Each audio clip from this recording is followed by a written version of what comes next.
Perfecto, está muy bien. Bueno, muchas gracias por la invitación.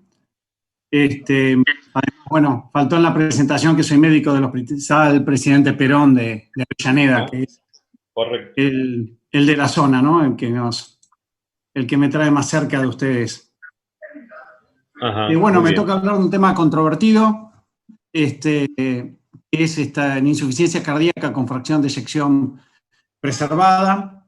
Este es un tema que generalmente produce bastantes controversias y que últimamente hubieron algunas novedades y a ellas por ahí nos vamos a referir, sobre todo a partir del estudio Paragon, que podemos aprender de este estudio.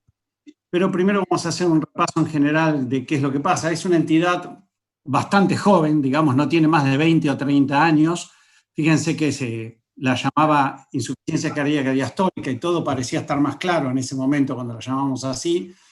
Desde fines de los 90 empieza a decaer en el 2010 y a partir de ahí se la empieza a llamar insuficiencia cardíaca con fracción de eyección preservada o con función histórica preservada, y van en aumento las publicaciones y no sabemos si no van a empezar a decaer tampoco, porque no queda todo claro, como vamos a poder ver.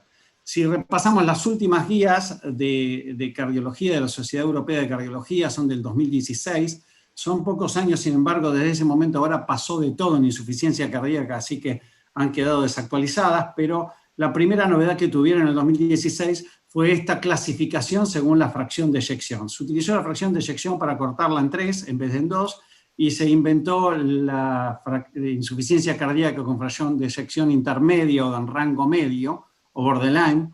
Ya previamente lo habían clasificado así los americanos, y para poder determinarla hubo acuerdo en que toda forma de insuficiencia cardíaca se define por signos y síntomas, y lo que cambia entonces es la fracción de eyección, y en la preservada y en el rango medio se utilizan valores de péptidos natriuréticos, alguna alteración estructural del corazón como agrandamiento de la aurícula izquierda y o hipertrofia ventricular izquierda, y alguna evidencia de disfunción diastólica, lo que es siempre muy difícil de determinar y que justamente por eso se la denomina a esta entidad por su negativa, fracción de eyección preservada, porque es lo que más estamos acostumbrados a manejar.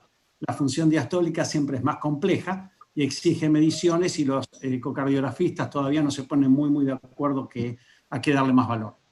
Como sea, vemos que es un diagnóstico complejo, tan complejo que en los últimos años, hace un año y medio aproximadamente, se crea este score, la clínica Mayo, el H2FPEF. No me voy a detener demasiado, solamente quiero decir que este score que ellos crean para poder acercar más el diagnóstico, lo basan básicamente nada más que en parámetros clínicos y ecocardiográficos, como son el peso, la hipertensión, la edad, y parámetros ecocardiográficos como la hipertensión pulmonar, la presión sistólica pulmonar y la relación equilibrio. Y de esta manera, si tiene 6 o más puntos, dice que salta la posibilidad de que sea una insuficiencia cardíaca con fracción de eyección preservada. Si tiene 1, es muy baja, y tenemos el gran problema de las puntajes intermedios, que son muchos. Prácticamente unos meses después aparece otro score, otro algoritmo hecho por la Heart Failure Association de la Sociedad Europea de Cardiología. Encima le ponen un nombre muy parecido, en vez de 2H le ponen 2F, y esto es un algoritmo, pero lo que importa es el tercer escalón o el segundo escalón, donde utiliza casi un parámetro como péptidos natriuréticos que en la clínica Mayo no utilizaban. No que no lo tuvieron que poner, llamó mucho la atención, pero no ponen. Todos sabemos las limitaciones que tienen los péptidos natriuréticos en los obesos, en los diabéticos, en esos muy bajos, y en los ancianos con insuficiencia renal y otras patologías da muy alto artificialmente. Terminan haciendo un score con esto, donde tienen parámetros entonces como los péptidos natriuréticos y parámetros funcionales del ecocardiograma, que son parámetros de disfunción diastólica, y parámetros estructurales, volumen de la aurícula izquierda y masa ventricular izquierda. De esta manera también, de acuerdo al puntaje, ven si los tienen que derivar a hacer un ecoestrés o un estudio hemodinámico de ejercicio de presiones, y de esa manera determinar si es realmente una insuficiencia cardíaca con fracción de eyección preservada. Dejo una bonita imagen de complejo esto, hay quienes dicen que no existe cuando es tan difícil diagnosticar. Y el que lo dice no es ningún tonto, sabe mucho de esto. Así que se ha puesto en duda hasta su real existencia o realmente si es una patología cardiovascular. Hoy encontré este trabajo que se había presentado en el American College, no se había publicado, lo encontré, donde compara estos dos scores. En realidad lo que comparan son los parámetros de dos scores en una población importante de casi 5.000 pacientes, y ven que los pacientes que no los asintomáticos, pero los que tienen alguna disnea de causa inexplicada, se comportan cuando tienen score alto, cualquiera de los dos que utilicemos, se comportan de la misma manera, con mayor probabilidad de hospitalización o muerte por insuficiencia cardíaca, como se comportan los que sí realmente seguro tienen insuficiencia cardíaca con fracción de eyección preservada. Así que pareciera ser que tienen utilidad estos scores, que podrían tener alguna utilidad. Es importante el tema por esto, porque es cada vez más frecuente, todos los estamos viendo, a medida que aumenta la edad de la población, aumenta esta forma de insuficiencia cardíaca preservada. Fíjense, en las últimas 3 décadas en el estudio de Framingham, aumentó del 40% al 56% de las insuficiencias cardíacas que vemos habitualmente son con fracción de eyección preservada. ¿Qué pasó en la Argentina? Estos son todos los registros que tenemos en Argentina, son muchos. En los registros de insuficiencia cardíaca crónica, más allá de que nunca no nos poníamos de acuerdo dónde hacer el corte para decir que la insuficiencia cardíaca era preservada, es muy variable porque generalmente lo ven cardiólogos y muchas veces especialistas en insuficiencia cardíaca. Entonces se ven, como vemos en el Office-IC, que es reciente, todavía se está haciendo, 30% nada más son fracción de eyección preservada, porque no se derivan muchas veces al cardiólogo de los pacientes. Pero entre los pacientes con insuficiencia cardíaca aguda, donde es más fácil de diagnosticar, un edema agudo de pulmón hipertensivo es fácil de diagnosticar y es fácil de entender que es insuficiencia cardíaca con función sistólica preservada, ahí vemos cómo ha ido aumentando en el tiempo. Pasó lo mismo que en el mundo, y en el Argen-IC, que es un estudio reciente de la Sociedad Argentina de Cardiología, el 51% de los pacientes tenían fracción de eyección en rango medio o preservada. Se eligió la fracción de eyección y todos también sabemos cuáles son las limitaciones que tiene la fracción de eyección. Es muy dependiente de la carga, no es un sinónimo de contractilidad, está muy influenciada por la frecuencia cardíaca y las arritmias, por la sincronía ventricular, y la medimos con ecocardiogramas con un método inexacto, donde depende de una ventana ultrasónica, es operador dependiente. Generalmente lo medimos en 2 dimensiones para medir algo que son volúmenes, y hay mucha variabilidad, hasta 5 a 7 puntos entre latido y latido, no solamente entre los observadores. Y también, bueno, ¿cuál es la fracción de eyección normal? Bueno, la Sociedad Europea de Cardiología dice que de 50% para arriba es normal. La Sociedad de Ecocardiografistas Americana dice que 55, depende si es varón o mujer, son unos puntos más si es mujer. Este trabajo reciente de este año, hecho en más de 400.000 ecocardiogramas, nos muestra que cuando vemos la evolución a lo largo de 20 años, y un seguimiento interesante, los pacientes que tienen mejor evolución están entre 60 y 65% de fracción de eyección. Y después de eso, fíjense ustedes como a medida que cae la fracción de eyección, la evolución es peor, pero llamativamente los que tienen más del 70% de fracción de eyección también aumenta el riesgo, dando una curva prácticamente en U de la fracción de eyección. O sea que podría haber una fracción de eyección supranormal, que hasta ahora por lo menos no había sido considerado así. La mortalidad, fíjese qué es lo que pasa con la fracción de eyección, porque recién veíamos en la población general, qué es lo que pasa con la fracción de eyección en los pacientes con insuficiencia cardíaca, y fíjense que las curvas no son muy diferentes. Fracción de eyección preservada intermedia o deprimida tienen un pronóstico muy similar. Es un poquito peor la reducida, pero es muy parecida, y después del segundo año y medio prácticamente. Y llamativamente también la fracción de eyección en rango medio, entre 40 y 50%, tiene un poquito de mejor pronóstico, como que podría ser una fase previa leve de la fracción de eyección reducida, si ves mirando estas curvas. Y la distribución de la fracción de eyección en la población, en general, no tanto en los estudios aleatorizados, pero sí en los registros, como podemos ver en tiene una forma bimodal, que hace pensar que fracción de eyección preservada y fracción de eyección reducida son dos entidades diferentes. Y hay algunos micrófonos abiertos, se escuchan muy mal, ¿no?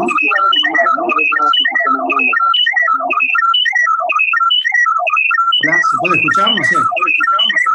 Por favor, apagar los micrófonos.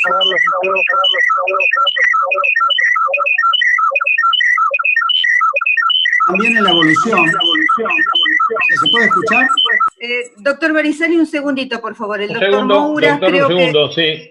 Sí, creo que el doctor Mouras estaba entrando y no se escucha un ruido. No sé si es él. Doctor Mouras, por favor, silenciar el micrófono. Ahí. Ahora sí, continúe, por favor.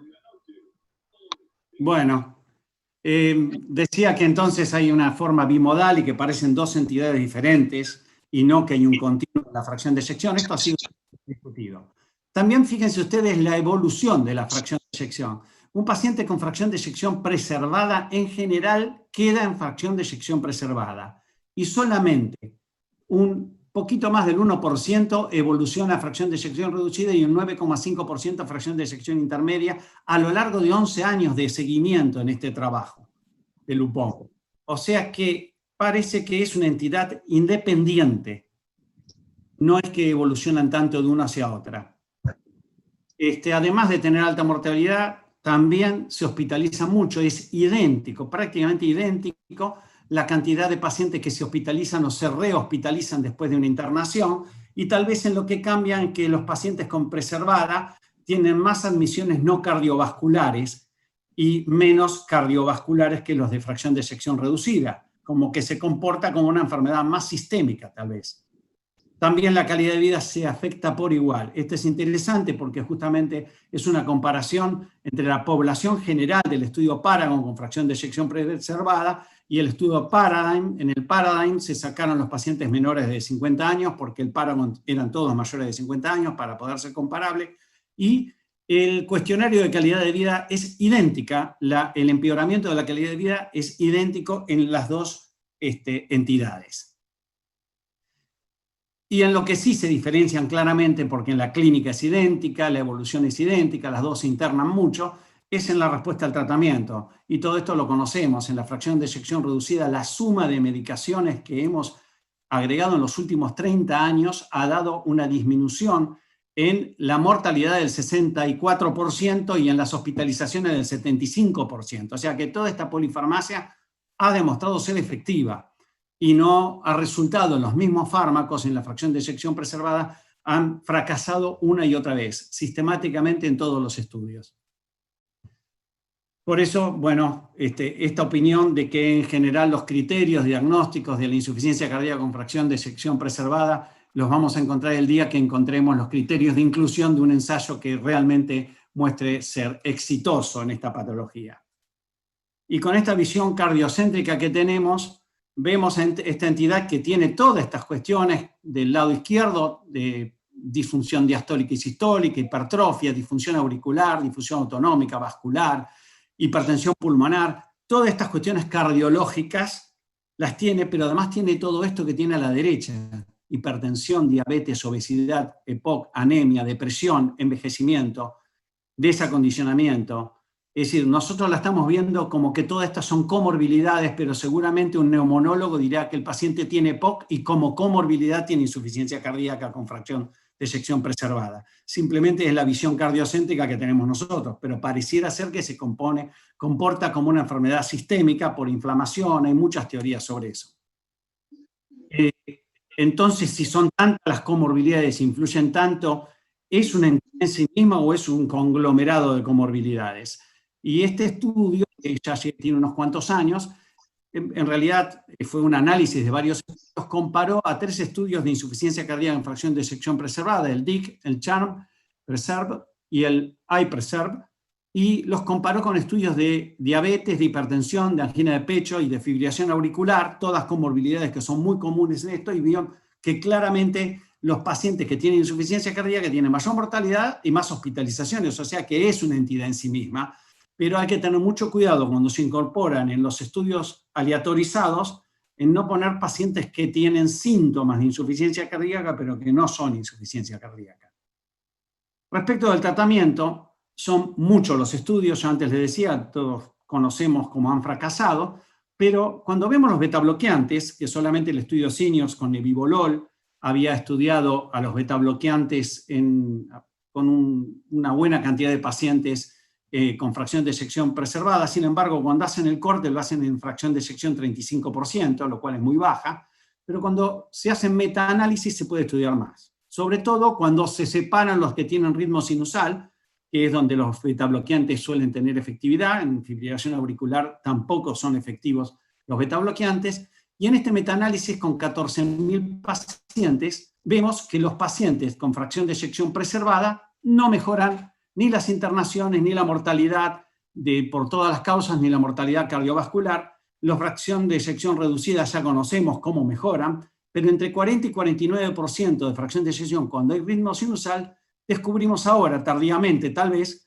que los pacientes se benefician, que se comportan entonces estos pacientes más parecidos a los de fracción de eyección reducida que a los de fracción de eyección preservada con el tratamiento con betabloqueantes. Cuando vemos los ensayos con inhibidores del sistema renina-angiotensina, hay 3 estudios, hay más, pero son 3 estudios importantes randomizados que se han hecho, uno con iversartán, el iPreserve, otro con candesartán, el CHARM, y el otro, el PEP con perindopril, y vemos que no tienen un efecto sobre la mortalidad de estas drogas, en fracción de eyección preservada, solamente en el CHARM, con el candesartán, una tendencia a disminuir las hospitalizaciones. Pero el CHARM fue mucho más amplio y abarcó todo el espectro de la fracción de eyección. Fue el primer estudio que abarcar tanto. Cuando Bien.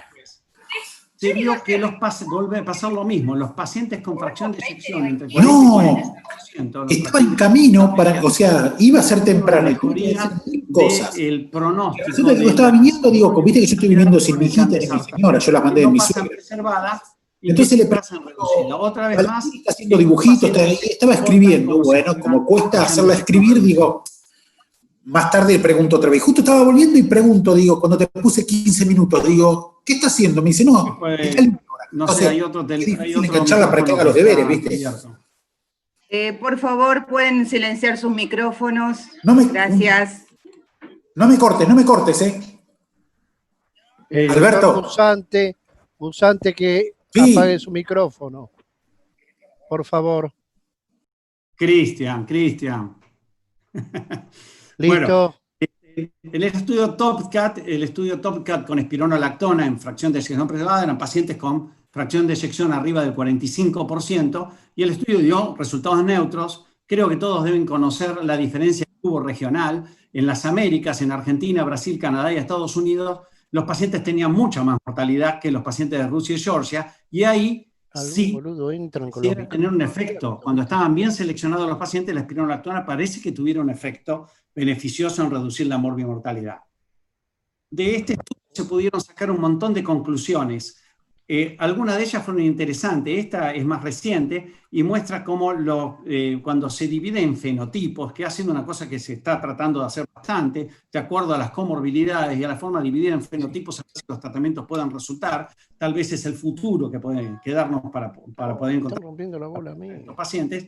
Vieron que podía dividirse en 3 fenotipos. El fenotipo 1, que pacientes con síntomas leves, jóvenes fumadores, tal vez con EPOC, tienen péptidos natriuréticos bajos y tienen un ventrículo normal en el ecocardiograma. Estos pacientes seguramente no tienen insuficiencia cardíaca con fracción de eyección preservada y fueron incluidos mal en este estudio, probablemente en Georgia y en Rusia, y estos pacientes muy probablemente tengan EPOC, tienen disnea otra causa y no van a mejorar con espironolactona ni con ninguna droga que la utilicemos para tratar al corazón.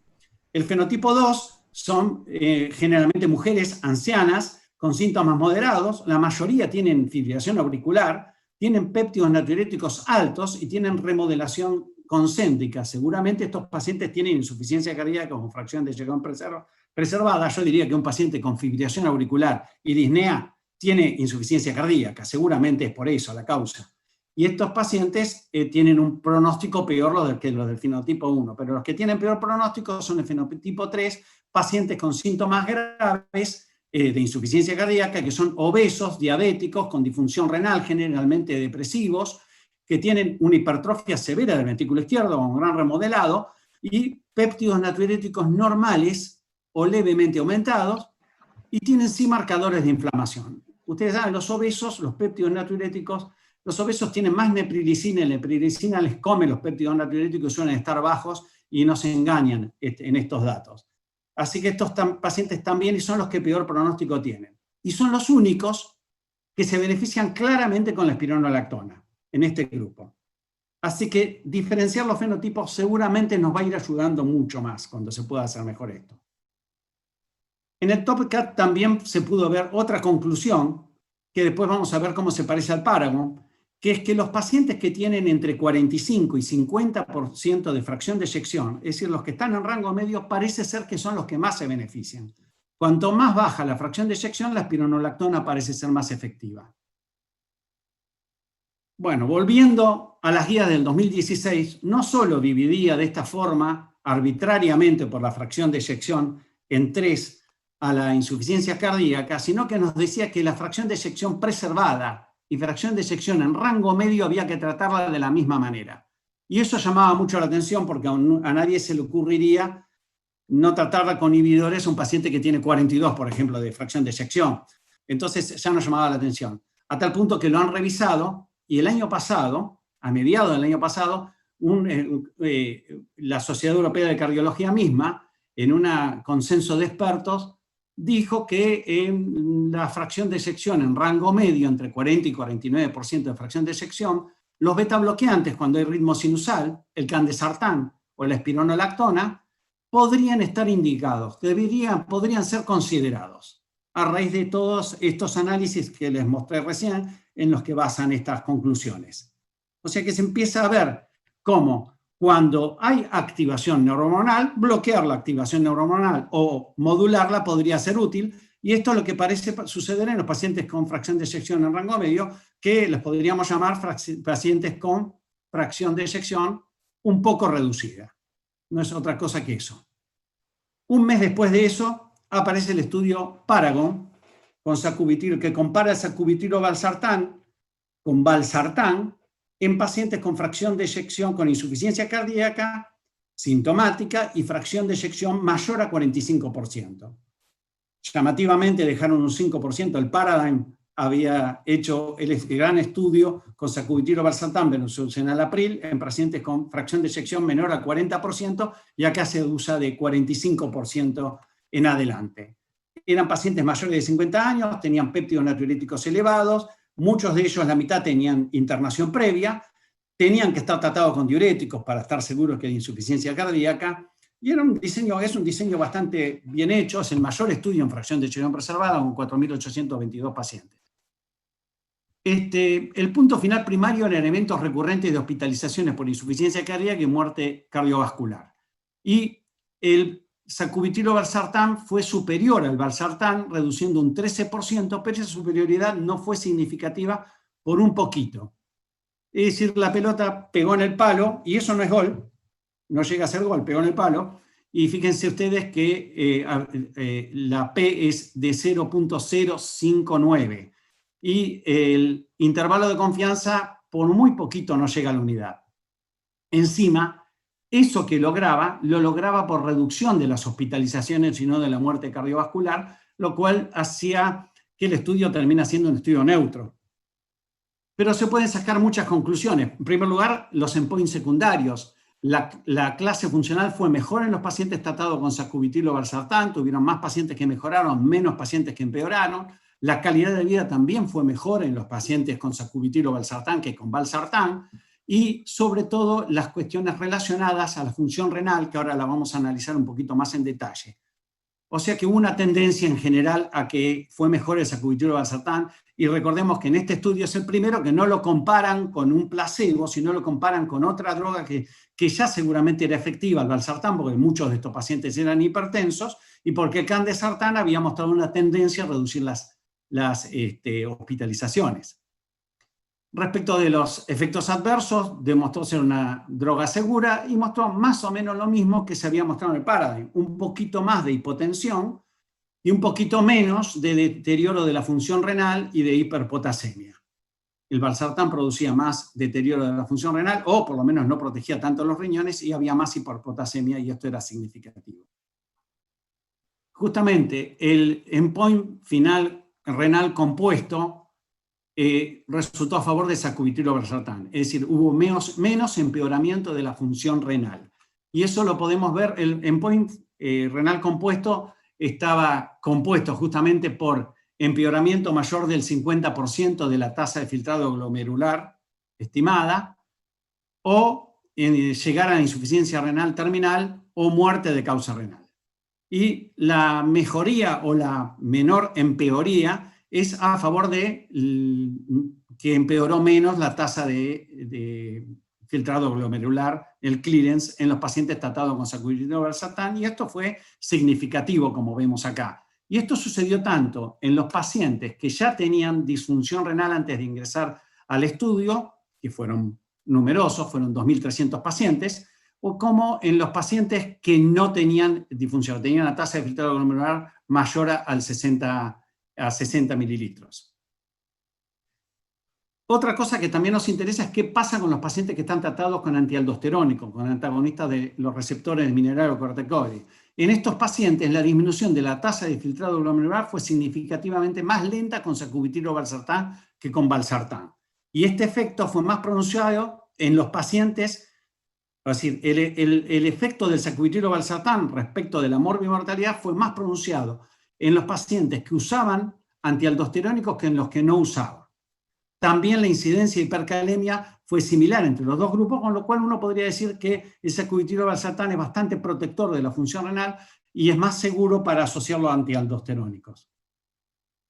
Lo más interesante, tal vez, del trabajo es en los análisis de subgrupos, sobre todo los dos que están marcados acá. En cuanto al género, las mujeres tienen un efecto, un 27% menor de riesgo absoluto respecto de los hombres con el sacubitril/valsartán. Fíjense ustedes qué diferente que es esto. Y lo mismo sucede con los pacientes que están en el rango inferior de fracción de eyección. Estos pacientes parece que se benefician más. Pero además de eso, si nos fijamos, los que tienen fibrilación auricular también tienen pareciera tener una tendencia a mayor beneficio. Los pacientes tratados con antagonistas de los mineralocorticoides, o sea, antialdosterónicos también, los que tienen peor función renal parecen beneficiarse más, y los que tienen peor clase funcional, es decir, los pacientes más cardiópatas, más enfermos, pareciera que tienen una tendencia a beneficiarse más.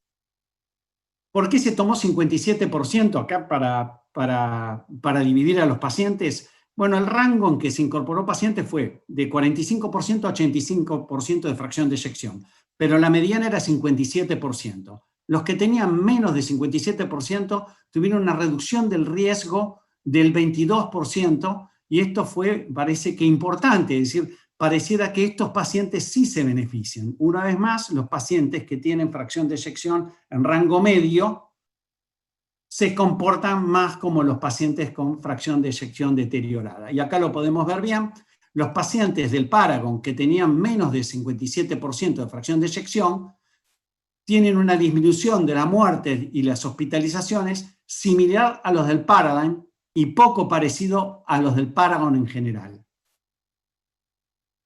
Cuando se estudia todo el conjunto de pacientes del Paradigm y del Paragon, esos son 13.195 pacientes, se pueden sacar también otras conclusiones, es decir, el sacubitril/valsartán a través de todo el espectro de la fracción de eyección. En primer lugar, podemos ver esto, que es cómo era la población, porque esto es interesante.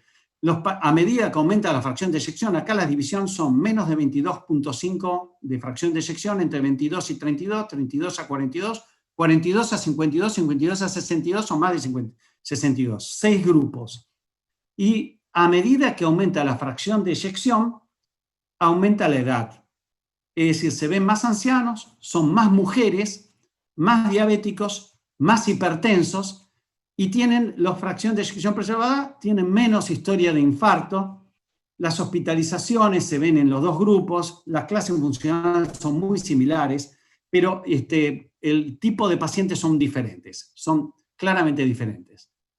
Y cuando vemos el efecto del sacubitril/valsartán en comparación a los inhibidores del sistema renina-angiotensina, sea valsartán o enalapril, vemos cómo la reducción de las muertes y las hospitalizaciones se ven prácticamente en todos, la tendencia a reducirlos, menos en los pacientes que tienen más de 62% de fracción de eyección.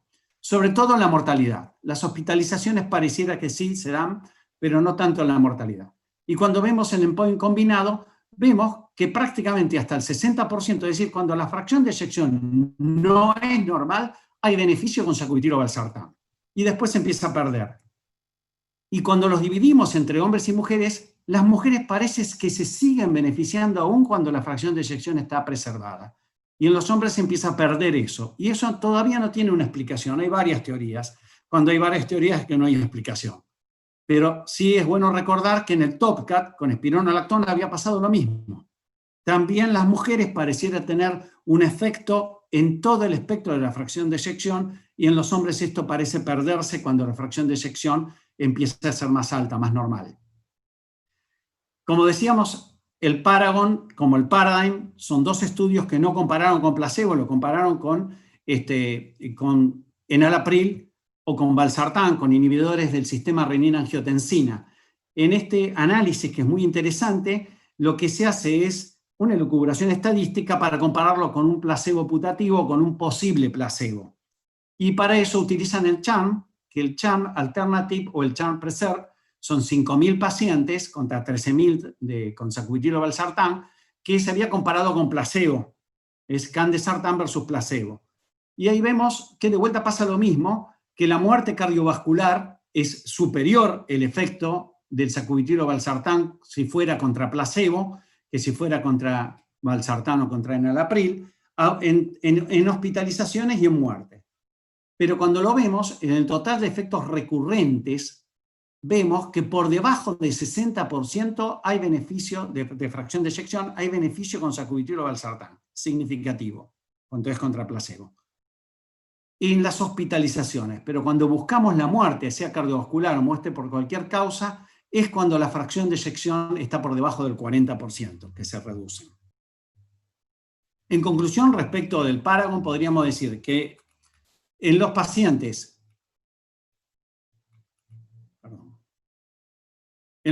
con insuficiencia cardíaca y fracción de eyección mayor al 45%, sacubitril o valsartán redujo el punto final primario de muerte cardiovascular y hospitalizaciones totales en 13% comparado con valsartán, pero eso no llegó a la significación estadística y que esto fue impulsado por la reducción en las hospitalizaciones por insuficiencia cardíaca sin diferencia en la muerte cardiovascular. Los cambios en la clase funcional y en la puntuación de calidad de vida favorecieron al sacubitril o valsartán. En general, el perfil de seguridad fue el mismo que conocíamos del Paragon. Los beneficios en la función renal y el riesgo relativamente menor de hipercalemia sugiere el uso seguro en pacientes con disfunción renal o con riesgo de efectos adversos por antialdosterónicos, cuando se los asocia. Y recordar estas dos cosas, que el sacubitril o valsartán mostró mayor beneficio clínico en el extremo inferior de fracción de eyección, entre 45 y 57%, con una reducción del 22% del riesgo, y mayor eficacia en mujeres, en las que la fracción de eyección preservada justamente es más prevalente, y una disminución del 27% del riesgo. En conclusión, respecto de esta entidad, digamos que la insuficiencia cardíaca con fracción de eyección preservada es una entidad heterogénea, frecuente, grave y distinta de la insuficiencia cardíaca con fracción de eyección reducida, que cuando la fracción de eyección está algo reducida, lo que llaman insuficiencia cardíaca con fracción de eyección en rango medio, se comporta en forma similar a la fracción de eyección reducida y puede beneficiarse con los mismos tratamientos tendientes a modular la activación neurohormonal, que los pacientes con insuficiencia cardíaca y fracción de eyección, vamos a llamarla normal en vez de llamarla preservada, porque todavía no sé de qué la preservamos. El envejecimiento, las comorbilidades, la inflamación sistémica juegan un rol fundamental y condicionan el tratamiento, el que debiera orientarse a los distintos fenotipos, que aún no existen tratamientos efectivos que hayan demostrado cambiar el pronóstico, y que en estos casos, con fracción de eyección normal, el tratamiento debe ser tendiente a reducir la congestión. Para eso tenemos la dieta hiposódica y los diuréticos, que están indicados, y después el manejo de las comorbilidades. La hipertensión, para lo cual En estos casos se recomienda siempre IECA o antagonistas de la angiotensina, podrían indicarse también antialdosterónicos, tal vez los ARNI. La obesidad, el tratamiento, hay estudios con cirugía bariátrica que demuestran cómo disminuye la incidencia de insuficiencia cardíaca en los obesos, así que cualquier tratamiento, digo lo de cirugía bariátrica porque son los únicos que en el tiempo han demostrado que mantienen el peso bajo. Es muy difícil con la restricción calórica y con el ejercicio, la adherencia, pero sería lo ideal. La diabetes, el tratamiento de diabetes, donde probablemente los inhibidores de la SGLT2, las glifosinas, van a demostrar, es probable que demuestren un efecto también en estos casos. Deben siempre tratarse estos pacientes con inhibidores. El asunto sería ver si los no diabéticos también se benefician. Por supuesto, indicados los IECA o los ARA2 también en estos pacientes. La dieta, la fibrilación auricular, el control de la frecuencia de la fibrilación auricular es muy importante en estos casos. Tal vez el control del ritmo mediante ablación o farmacológico y, por supuesto, la anticoagulación. La revascularización en los pacientes isquémicos o los tratamientos antiisquémicos. La hipertensión pulmonar y el fallo ventricular derecho, cuando llegan a esto, estos son los pacientes más graves con fracción de eyección preservada y es muy difícil el tratamiento, no hay un tratamiento específico, por ahora es reducir la congestión, lo único que tenemos, y tal vez la detección de miocardiopatías específicas, en este caso seguramente la amiloidosis, que está siendo cada vez más investigada, sobre todo cuando es por transtiretina, podría dar algunos resultados. Muchas gracias.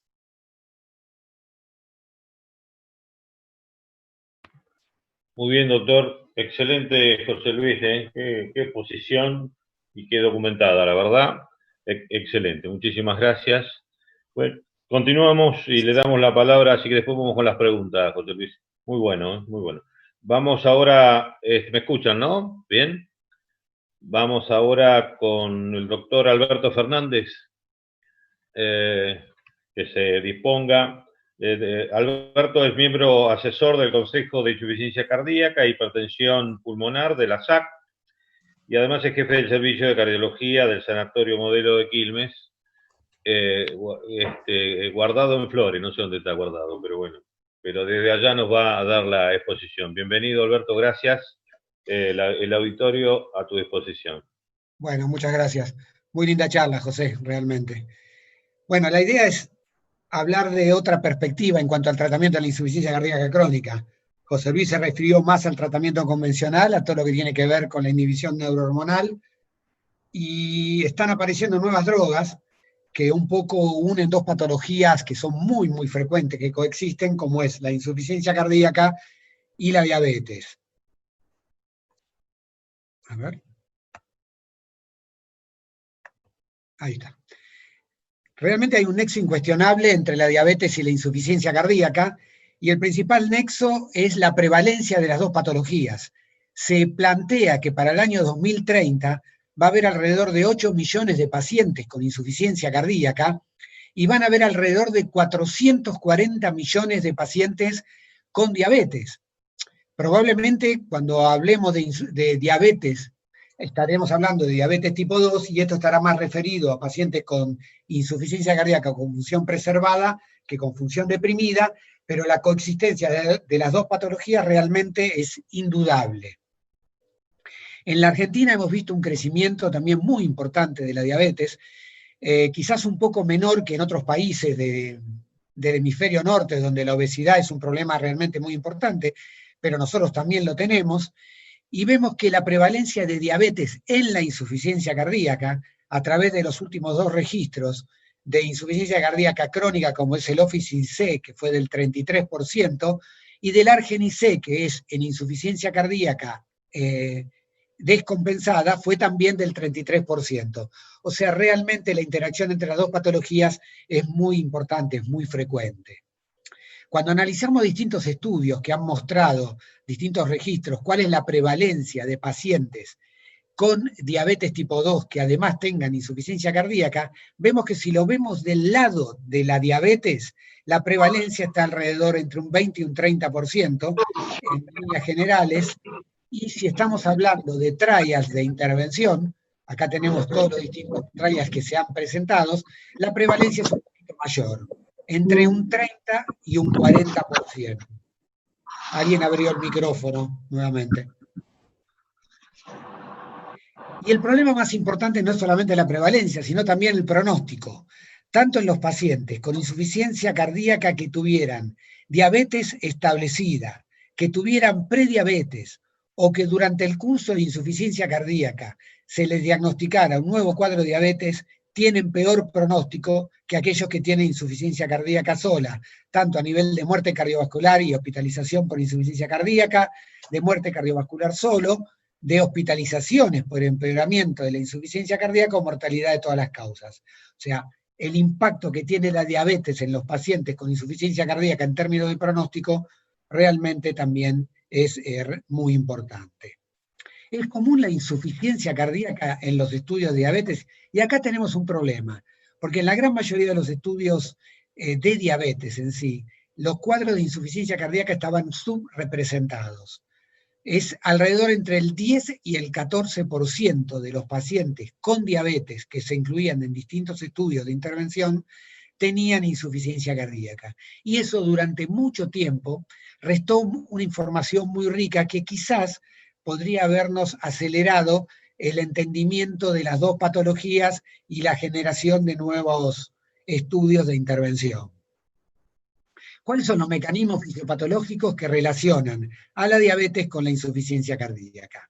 Las principales alteraciones que coexisten tienen que ver a nivel del árbol vascular. A nivel endotelial vascular, la glucemia afecta a la motilidad vascular, se genera una gran glicosidación de las proteínas y los lípidos, que generan productos glicosidados terminales, los famosos AGEs, que van a generar alteraciones estructurales celulares, mayor rigidez vascular y menor producción de óxido nítrico.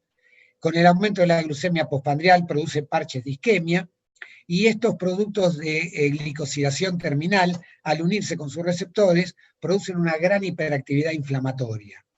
Esto genera enfermedad coronaria con aumento de la fibrosis vascular, mayor predisposición de ruptura de placas ateroscleróticas, aterosclerosis acelerada y efectos protrombóticos a nivel orgánico en general.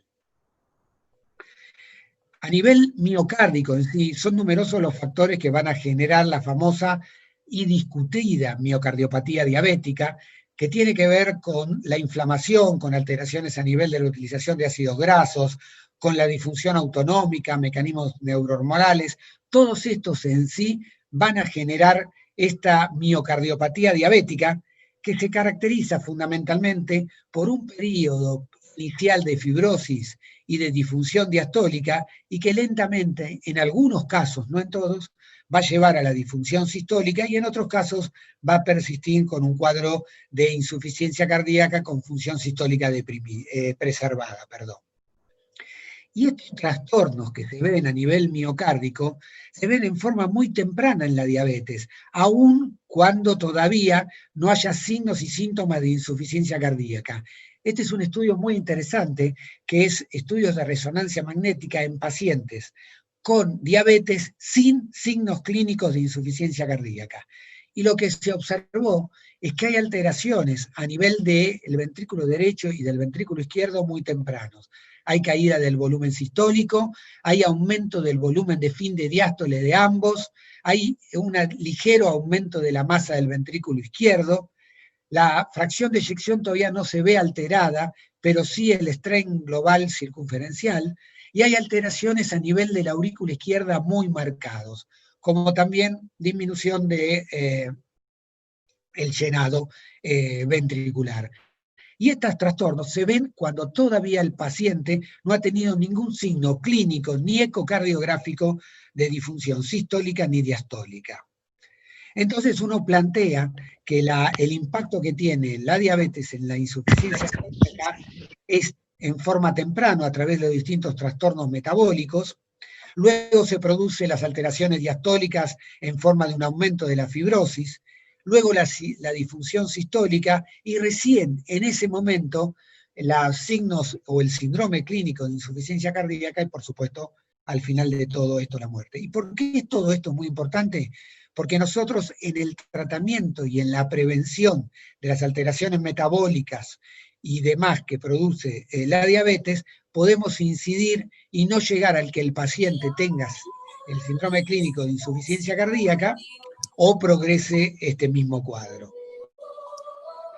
Cuando se ha evaluado distintos tipos de drogas, fundamentalmente las más modernas, como son los DPP4 y los antagonistas de la GLP-1, hemos visto que en ningún caso tuvieron impacto importante en la hospitalización por insuficiencia cardíaca, y que el efecto que ha tenido sobre lo que sería puntos de efecto sobre la muerte cardiovascular, el infarto y el stroke han sido realmente en forma neutra.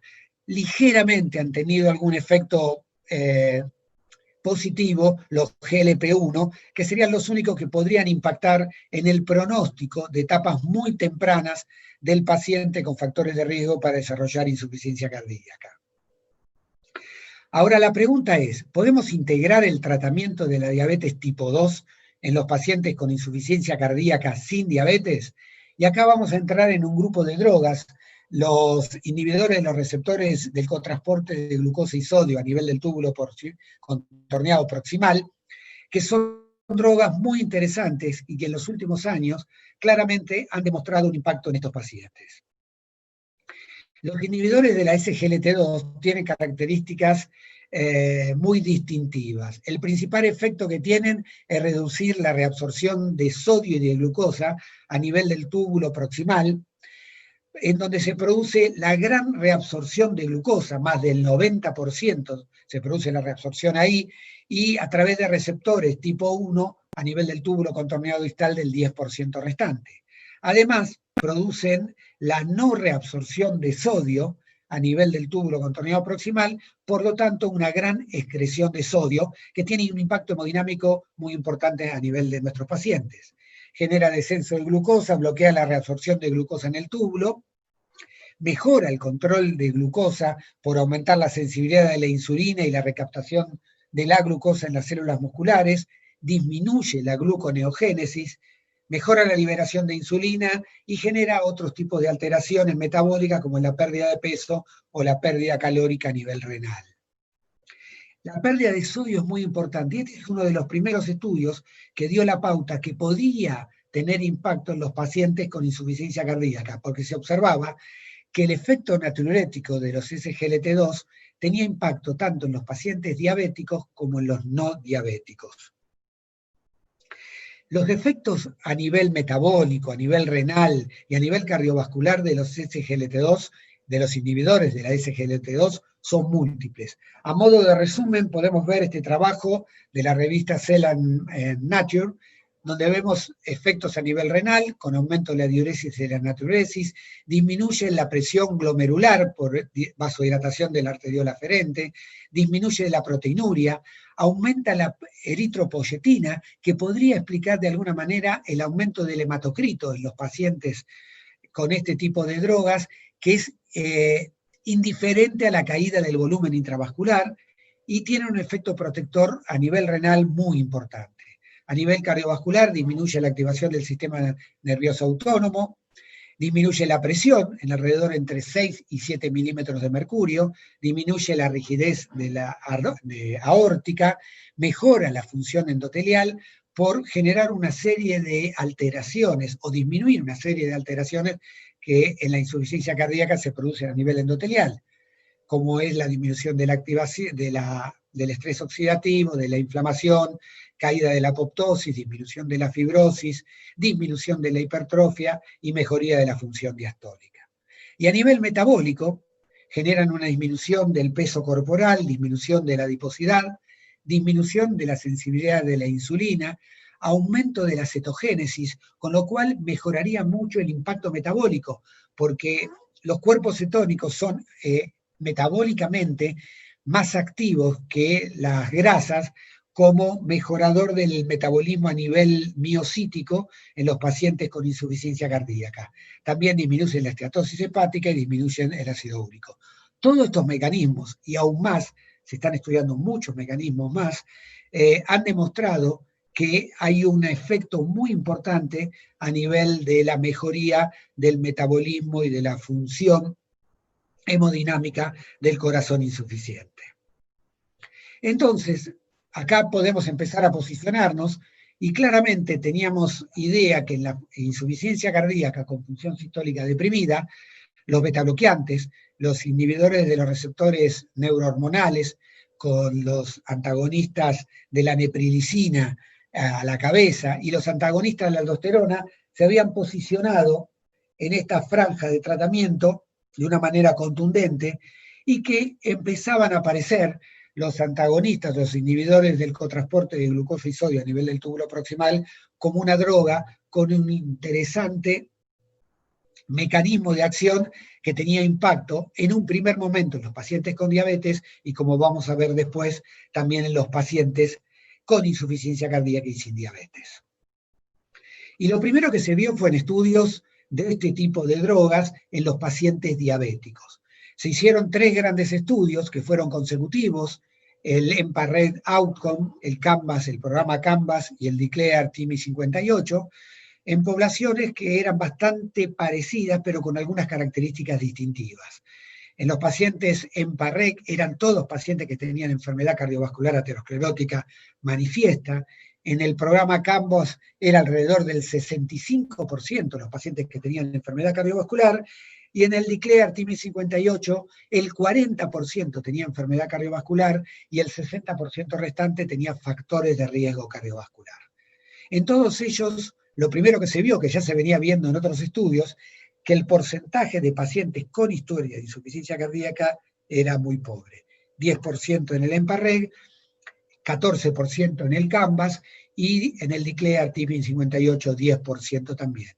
Y que la función glomerular, que era otro de los factores estudiados en todo este grupo de pacientes, y que realmente es muy importante por la interrelación que tiene la función renal con la función cardiovascular, los pacientes con menos de 60 de filtrado glomerular tampoco estaban muy distribuidos en ninguno de los 3 estudios.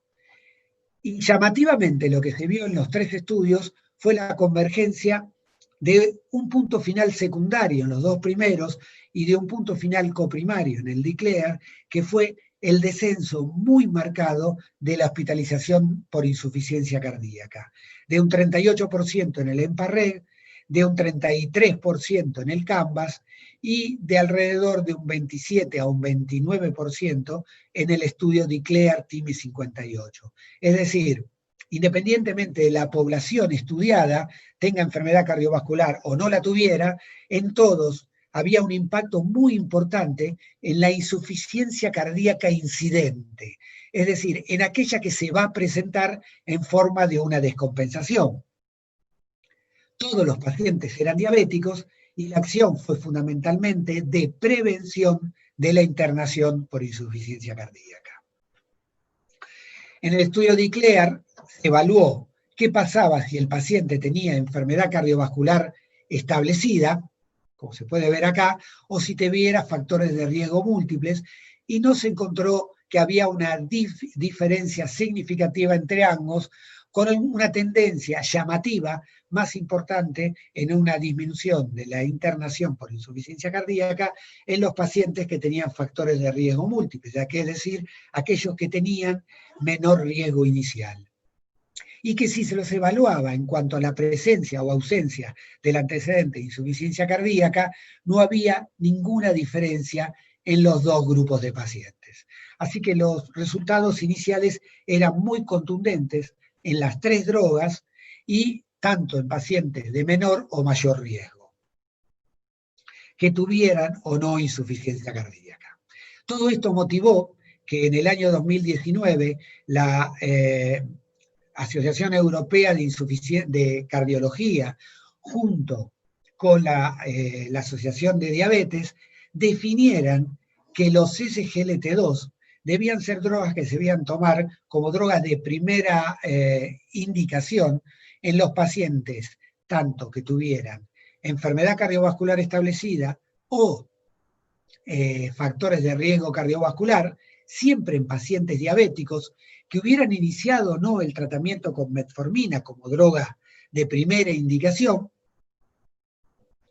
y luego se planteó que en aquellos pacientes que tenían insuficiencia cardíaca como otro de las enfermedades cardiovasculares marcadoras y tuvieran diabetes, la indicación primaria era la de los SGLT2, fundamentalmente, y no así la de los GLP-1, que el efecto había sido neutro. O sea, con todo esto nos posicionamos claramente en un tipo de paciente, el diabético con insuficiencia cardíaca, que tenía una indicación de este tipo de droga de primera instancia. Ahora, la pregunta era, en el paciente con insuficiencia cardíaca sin diabetes, ¿podíamos también traspasar los resultados de los trabajos con insuficiencia cardíaca con diabetes? Y bueno, y esto dio origen a un estudio, el DAPA Heart Failure, un estudio muy importante que con casi 4.800 pacientes, con John McMurray como investigador principal, el mismo que era el investigador principal del estudio Paradigm HF, con sacubitril o valsartán, y que estudió una población que se repartía entre pacientes diabéticos y no diabéticos. El 58% de los pacientes no eran diabéticos, eran pacientes en clase funcional 2 a 4, con una fracción de eyección menor de 40%, que tenían que tener un NT-proBNP elevado y un filtrado glomerular que debía ser mayor de 30 mililitros por minuto por unos 73 metros cuadrados, y que tuviera que estar con un tratamiento estable para insuficiencia cardíaca. El tiempo de seguimiento estaba pautado en alrededor de 2 años, pero el seguimiento fundamental estuvo en alrededor de los 18 meses. El primer dato significativo de este estudio fue lo bien tratados que estaban los dos grupos de intervención, tanto la dapagliflozina como el grupo placebo. El 94% de los pacientes recibían algún inhibidor de la enzima convertidora, inhibidor de bloqueante de los receptores o ARNI. El 96% de los pacientes tenían betabloqueantes y el 70% de los pacientes tenían antagonistas de los mineralcorticoides. O sea, es el estudio con mejor tratamiento previo que se ha hecho hasta el momento. Y los resultados del estudio fueron muy contundentes. El punto final primario era un punto final combinado, de muerte cardiovascular u hospitalización por insuficiencia cardíaca o la necesidad de visita urgente a emergencias por un cuadro de insuficiencia cardíaca.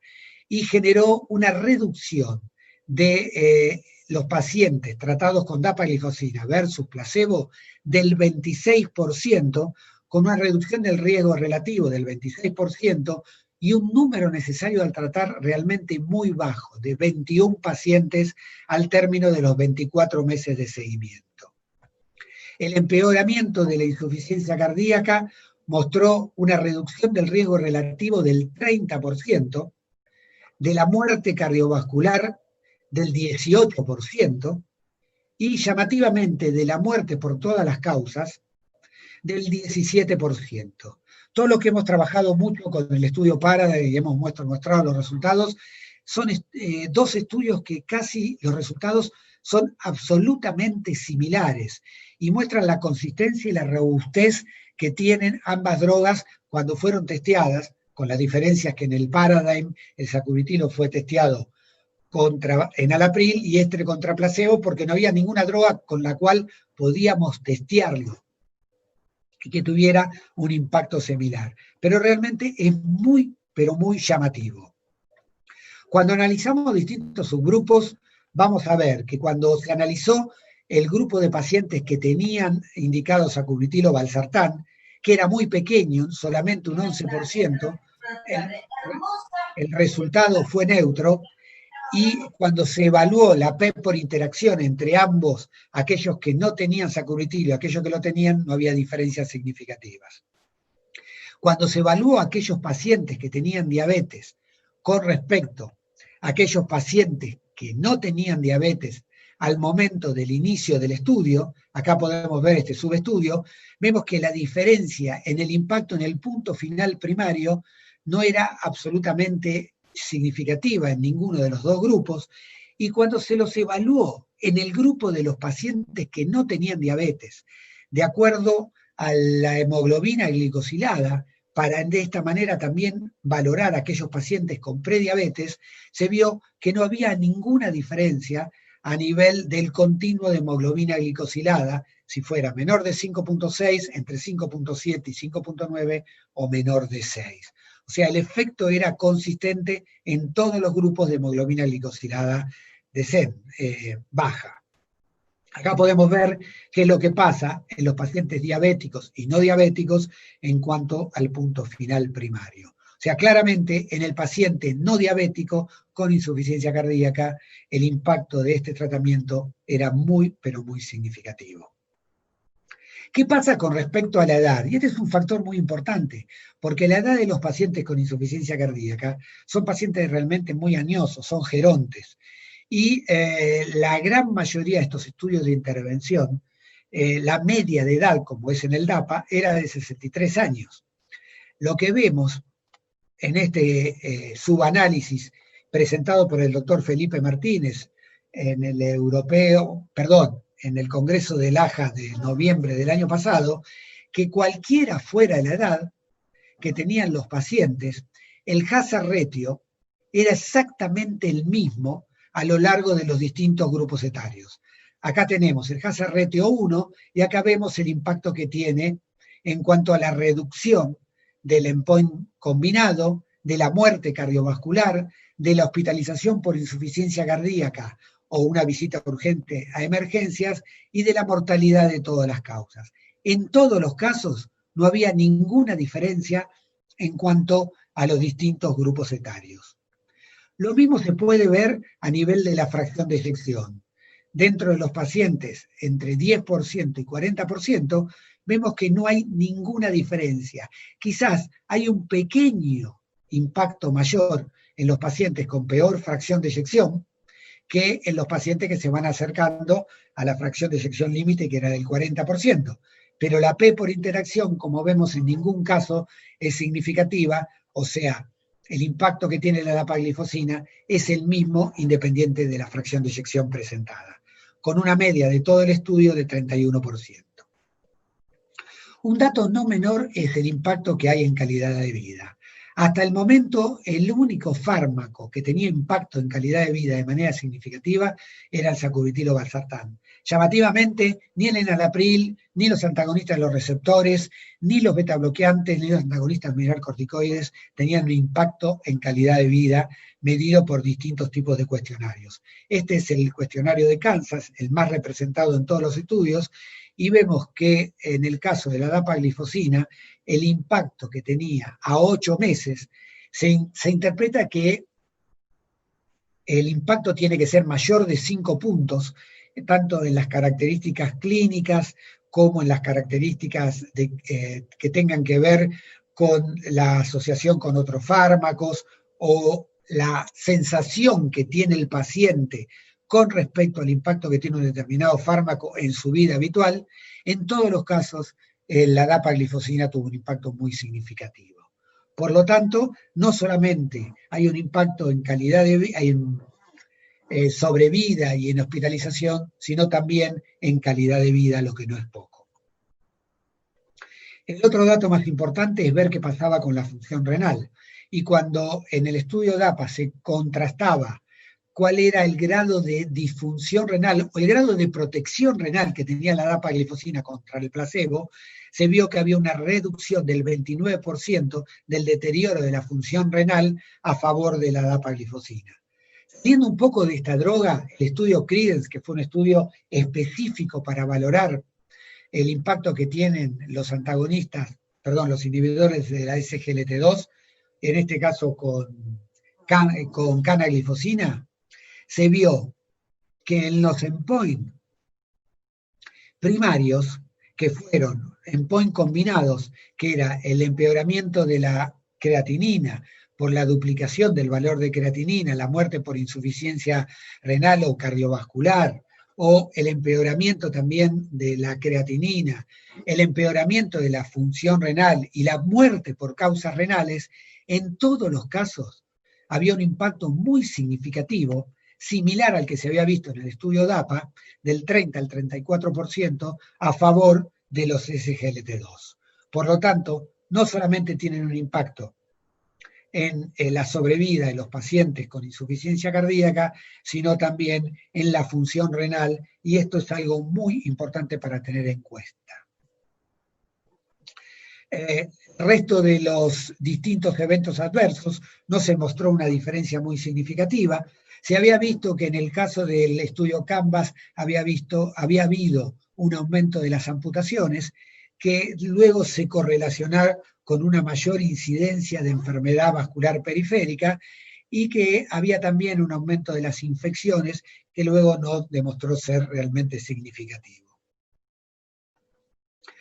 Este es un trabajo presentado hace muy poquito, está publicado online en mayo de este año, donde se analizaron los 3 grandes estudios que se han hecho en el último tiempo. El énfasis con esplenrenona en insuficiencia cardíaca, el Paradigm, sacubitril/valsartán en la misma insuficiencia cardíaca, y el DAPA.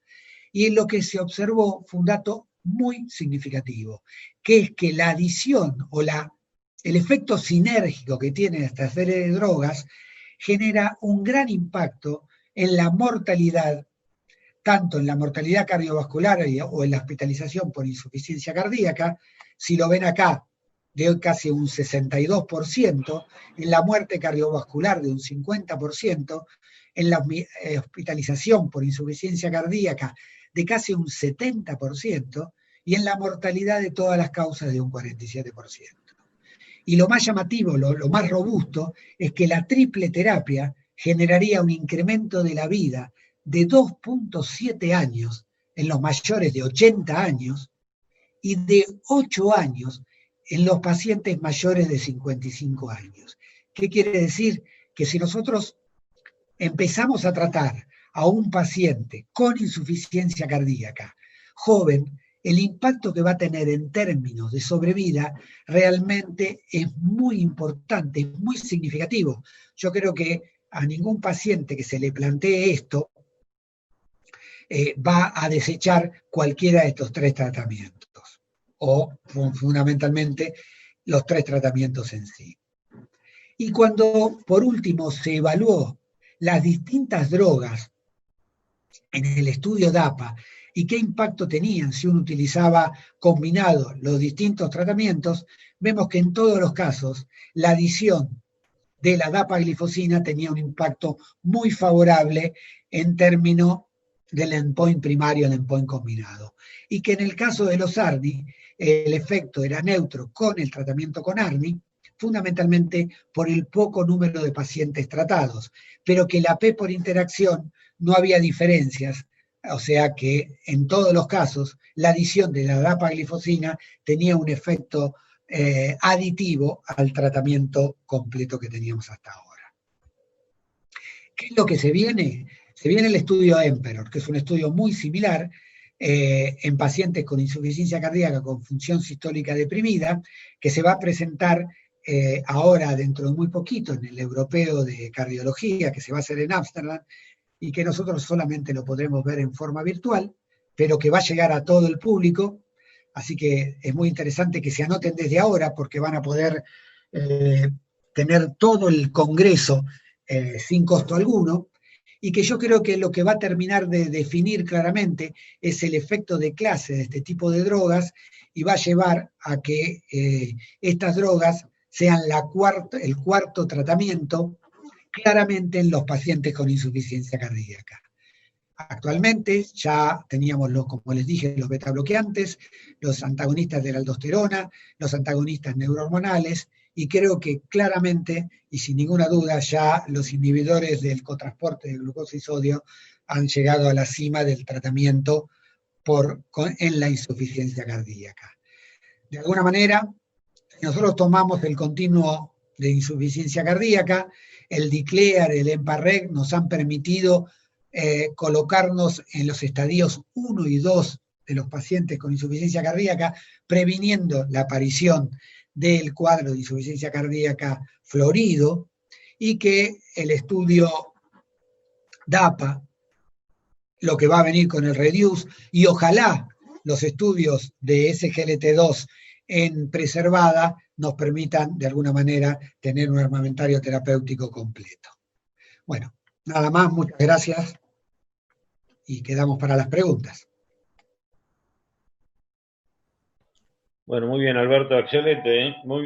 La verdad que qué amplitud de tema y qué interesante y qué bien documentado. Así que felicitaciones. Ahí hemos recibido felicitaciones de montones de médicos que están escuchando, que son 61, es un éxito total este primer comienzo de clases de la Sociedad Sudeste. Por acá tengo una de las preguntas, Alberto, que me pregunta de Francesca. Espérate que soy un poco no dúctil con el tema, porque pone, que creo que vos contestaste, pero como para que se lo vuelvas a refrescar, si realmente, ¿me estás escuchando bien, no, Alberto? Sí, perfecto. Él pone si realmente el uso de estas drogas en la insuficiencia cardíaca, creo que para que lo defina de nuevo, que ya yo entendí más o menos eso, si disminuían si mejoraba la calidad de vida, que creo que sí, porque hablaste de menos amputación, menos internaciones y la mortalidad. Sí, o sea, yo creo que a mí me llamó mucho la atención el DAPA. Yo creo que McMurray lo que hizo fue tomar los resultados del Paradigm, los metió y los dio de nuevo y puso otra nueva droga, porque los resultados son espectaculares. Creo que casi, si mal no recuerdo, tiene los mismos ceros. Así que creo que claramente son dos drogas fundamentales. Sí. El impacto que tiene la dapaglifosina es muy consistente. O sea, es muy importante el tema de calidad de vida, porque son pocas las drogas, como les mostré, que impactan en calidad de vida, y la dapaglifosina lo demostró. Y el impacto que tiene sobre los puntos duros también es llamativo. Creo que las 4 drogas vinieron para quedarse. Sí. Después tendremos un montón de alternativas, pero yo creo que un poco el mensaje final es que uno tiene que plantearle al paciente lo que está pasando con las nuevas drogas y cuál es el impacto que tiene en su sobrevida y en el riesgo de internación, y el paciente tiene que tomar la decisión. Porque en general, y por todo el tiempo que hemos salido con José a dar charlas y demás, la limitación más importante es el médico en cuanto a la indicación de estos fármacos. Claro. Acá la limitación la tiene que tener el paciente si tiene una información adecuada. Y la droga es espectacular. Está muy bien, muy bien. Muy bien. Ahí José pregunta al doctor Cristian Musante, dice, en pacientes con fracción de eyección mayor a 57, la utilización del sacubitrilo, valsartán, agrava la evolución de los mismos más que con valsartán solo. O sea que mejor fracción de eyección, peor les va con la asociación. Lo vuelvo a preguntar, en la exposición que hiciste, ¿podés aclarar ese tema? Sí, no está muy claro de que lo agrave. Lo que está claro es que no mejoran los pacientes que tienen fracción de eyección elevada, alta o normal, sobre todo en los varones, porque en las mujeres pareciera que tiene un poquito más de eso. Yo creo que el concepto más importante es eso, o sea, pareciera que es bastante consistente con todas las drogas que actúan sobre el sistema neurohormonal, que sirven cuando está activado y que cuando la fracción de eyección está deteriorada, aunque sea un poco, hay activación neurohormonal y bloquearlo sirve. Cuando está muy deteriorada, menos del 40% de fracción de eyección, también reduce la mortalidad. Ajá. Después, yo no creo que la empeore, sino que correcto. Bien. Correcto. Bueno, Roberto, sí. Roberto, si me permitís, Sí.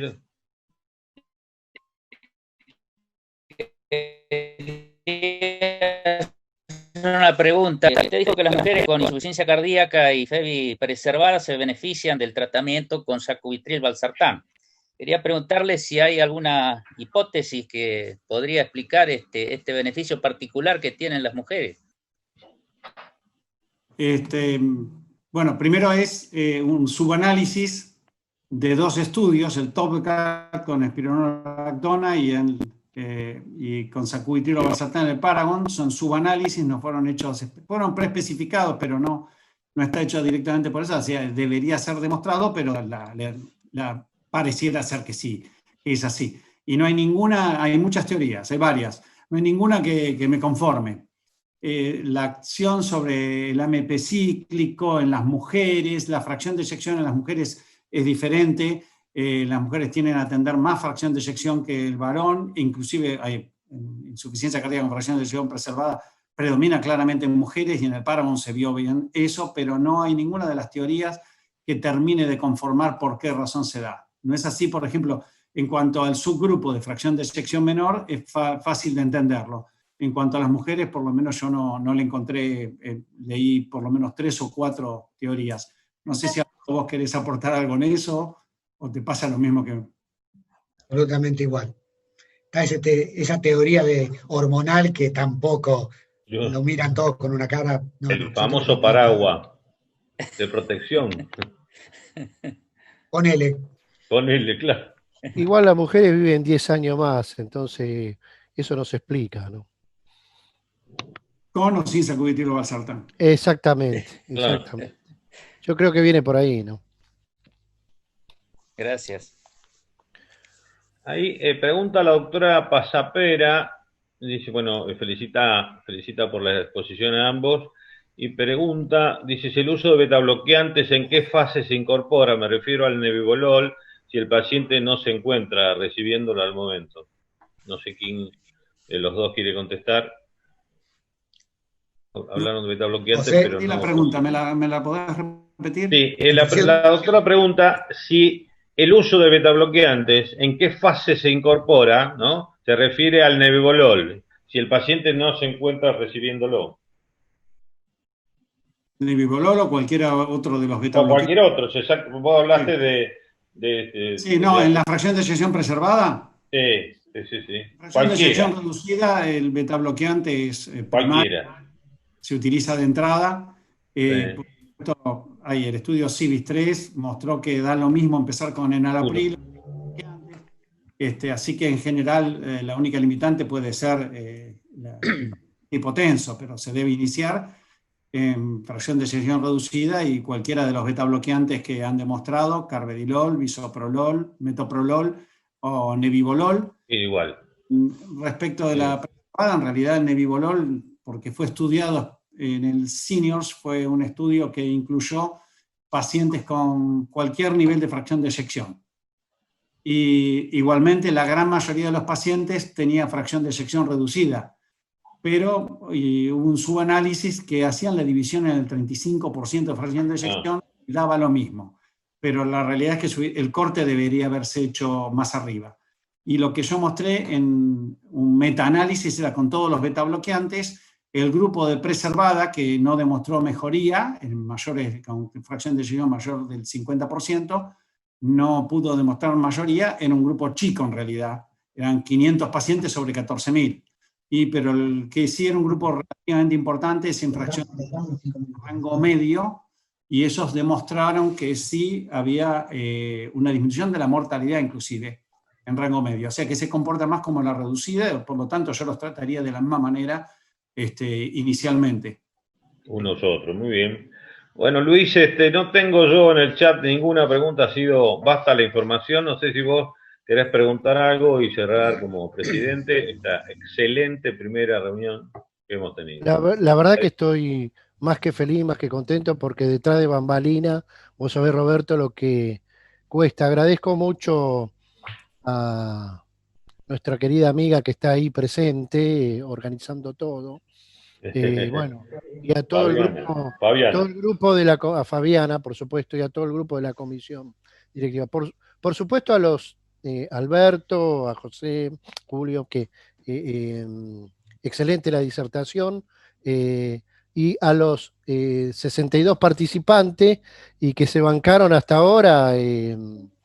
Incluso tengo una amiga de Comodoro Rivadavia que la saludé por chat. Sí. Y otros de Mendoza, así que bueno, la verdad, feliz. bueno, no sé si compartís vos y agradezco a toda la comisión directiva que me apoyan. Vamos a hacer otro evento el mes de julio y otro evento el mes de agosto y esperemos después encontrarnos en forma presencial, ¿no? Porque, y si no, seguiremos de este modo. Bueno, muchas gracias a todos y vamos a tomarnos el whiskycito después. Felicitaciones, Sí, Pedro, ¿querés decir algo, Pedro? No, que felicitarlos a los expositores por el excelente nivel de las charlas y bueno, agradecer a todos los colegas que se conectaron. La verdad que por ser el primer webinar, creo que ha sido un éxito. Felicitaciones. Muy bien, bueno, gracias a todos. Muchas gracias a ustedes, muchas gracias. Descansen. Gracias, José. Gracias a todos por participar. Gracias, Fabiana. Y a Gracias todos a todos los por participar. Gracias. tan lindos Gracias. y felicitaciones. Gracias, excelente. Saludos para todos. Hasta el 15 de julio que lo volvemos a convidar con una nueva reunión. Muchas gracias, buenas noches. Gracias. Chao. Chao.